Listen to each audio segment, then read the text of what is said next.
You know, it's my Pakistani real friend. He got me the food.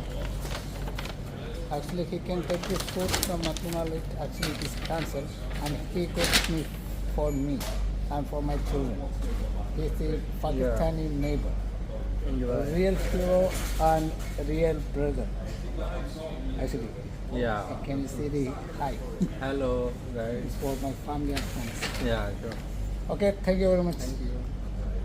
Actually എന്താ സംഭവം എന്ന് ചോദിച്ചിട്ടുണ്ടല്ലോ, ഞാൻ ജോലി കഴിഞ്ഞിട്ട് വീട്ടിലോട്ട് പോകാൻ വേണ്ടി നിൽക്കുമായിരുന്നു. അന്നേരം ഇയാളെ കണ്ട്, ഇയാൾ ഒരു പരിചയമൊന്നുമില്ല. എന്നോട് ചോദിച്ചു എവിടെ നിന്നാണ് ചോദിച്ചു. അവൻ ഇന്ത്യയിൽ നിന്നാണ് പറഞ്ഞു. ഇയാളെ കണ്ട് കഴിഞ്ഞപ്പോൾ ഞാനും ചോദിച്ചു നിങ്ങൾ എവിടെ നിന്നാന്ന് ചോദിച്ചു. അന്നേരം പറഞ്ഞു പാകിസ്ഥാനിൽ നിന്നാന്ന് പറഞ്ഞു.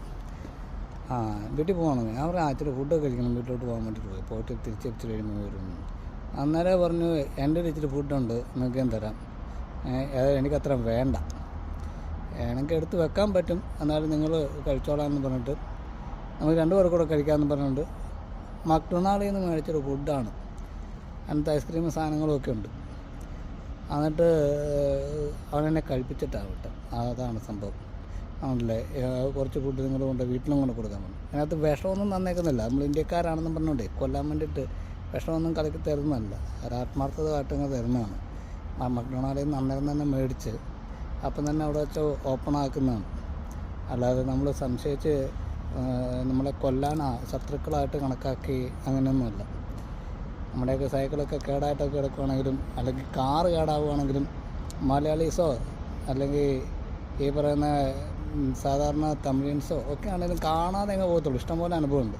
പക്ഷേ സഹായിക്കാൻ വരുന്ന അറബികളോ അല്ലെങ്കിൽ പാകിസ്ഥാനികളോ കസാക്കിസ്ഥാനികളോ ബാലുചിസ്ഥാനിൽ നിന്ന് വരുന്നവരൊക്കെയാണ് ഇങ്ങനെ സാധാരണ വരുന്നത്. ഞാൻ പറഞ്ഞു വരുന്നത് ഇതൊക്കെ നമ്മുടെ ആൾക്കാരാണ്. ഈ പാകിസ്ഥാനിലോട്ട് ഇപ്പോൾ അങ്ങ് പോകുന്നുള്ളൂ. എല്ലാവരും ശത്രുക്കളായിട്ടൊന്നും കാണേണ്ട കാര്യമില്ല. ശത്രുക്കളായിട്ട് കാണേണ്ട ആൾക്കാരൊക്കെ ഉണ്ട്, അത്രേ ഉള്ളൂ. ഉണ്ടല്ലേ, ഇപ്പോൾ അവൻ തന്നിരിക്കുന്ന ഫുഡ് ഇപ്പോഴും എൻ്റെ ഇരിക്കുകയാണ്. അവനത് കഴിഞ്ഞിട്ട് അവനവൻ്റെ പാട്ടിന് പോയി. അല്ല, ഞാൻ മരിക്കുന്നുണ്ടോ എന്ന് നോക്കിയിട്ട് ഇരിക്കുന്നൊന്നുമില്ല. നമ്മളെയൊക്കെ വിഭജിച്ച് കളഞ്ഞതാണെന്നങ്ങ് പറഞ്ഞാണ്, അല്ലാതെ വേറെ കാര്യമൊന്നുമില്ല. നമ്മൾ ആവശ്യമില്ലാത്ത ശത്രുക്കൾ ആളുകൊണ്ടും വെച്ചുകൊണ്ടിരിക്കേണ്ട കാര്യമില്ല. നമ്മൾ അവരുടെ സഹോദരങ്ങളാണ്, അവർ നമ്മുടെ സഹോദരങ്ങളാണ്.